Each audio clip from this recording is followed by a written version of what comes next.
दोस्तों, एक बार की बात है। एक व्यक्ति था।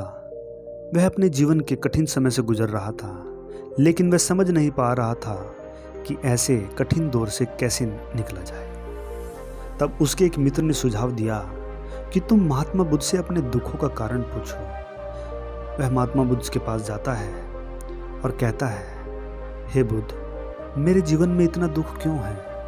बुद्ध उस व्यक्ति से पूछते हैं, बताओ तुम्हें कौन सा दुख है वत्स?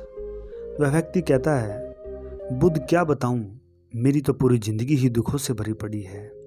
मेरे परिवार का मेरे प्रति कोई सहयोग नहीं है। शरीर से मैं बीमार हूँ और एक के बाद एक दुख लगा ही रहता है। मैं खुश नहीं रह पाता हूँ। मुझे लगता है मानो मेरा जीवन व्यर्थ है।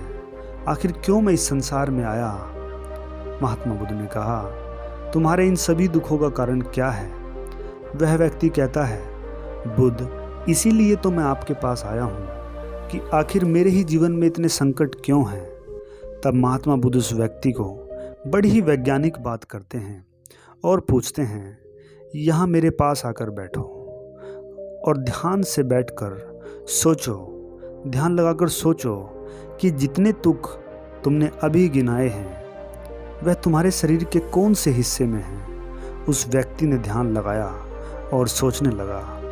उसे काफ़ी हल्कापन महसूस हुआ, लेकिन वह यह नहीं जान पाया कि आखिर यह दुख शरीर के कौन से हिस्से में है। तब वह महात्मा बुद्ध को कहता है, बुद्ध, मुझे कुछ हल्कापन तो महसूस हो रहा है। जब मैं सांसों को ऊपर नीचे गहरी सांस ले रहा हूँ, मुझे आनंद तो आ रहा है, लेकिन मैं समझ नहीं पा रहा हूँ कि आखिर ये दुख शरीर के कौन से हिस्से से आ रहे हैं। आखिर ये कौन सा एक ऐसा हिस्सा है जो मुझे दुख जता रहा है। तब बुद्ध ने उसे 3 तर्क दिए। बुद्ध उस व्यक्ति को कहते हैं, एक व्यक्ति पेड़ की टहनी पर चढ़कर उस टहनी से चिपका हुआ था और हर आने जाने वाले राहगीरों को कहकर चिल्लाता, मुझे बचाओ, मुझे बचाओ।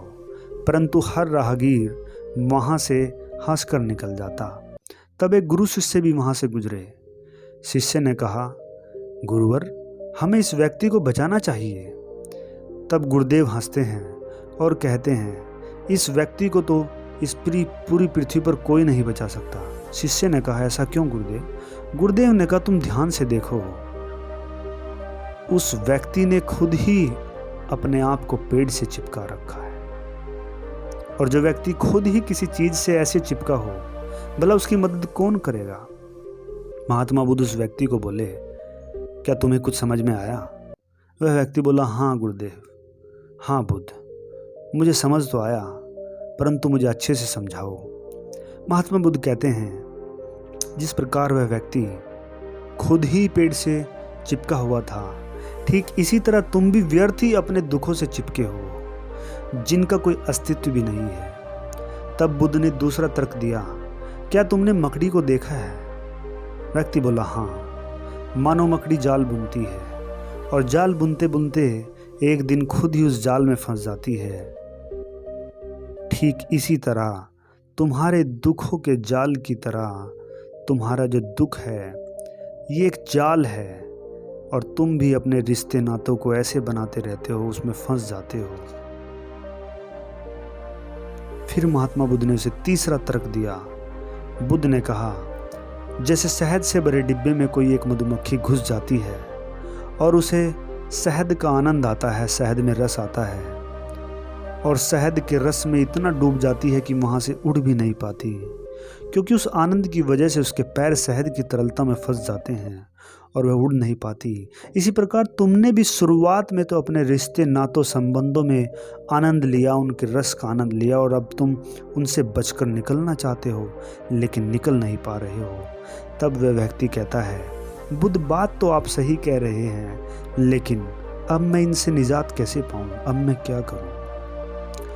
बुद्ध कहते हैं, सबसे पहले तो तुम देखो कि ये जो दुख तुमने गिनाए हैं, इनका आज और अभी कोई अस्तित्व नहीं है, क्योंकि ये तुम्हारे मन की उपज है जो तुम्हें बार बार इन बातों को दुख के रूप में प्रकट कर रही है, और भविष्य तुम्हारा आया नहीं है।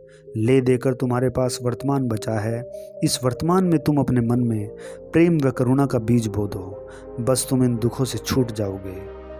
दोस्तों, उस व्यक्ति ने वैसा ही किया और वह आनंदमय रूप में अपना जीवन जीने लगा। उम्मीद करता हूँ आप भी इस कहानी से अपना जीवन बदल लेंगे और दूसरों को शेयर करके उनकी भी ज़िंदगी बदलने का प्रयास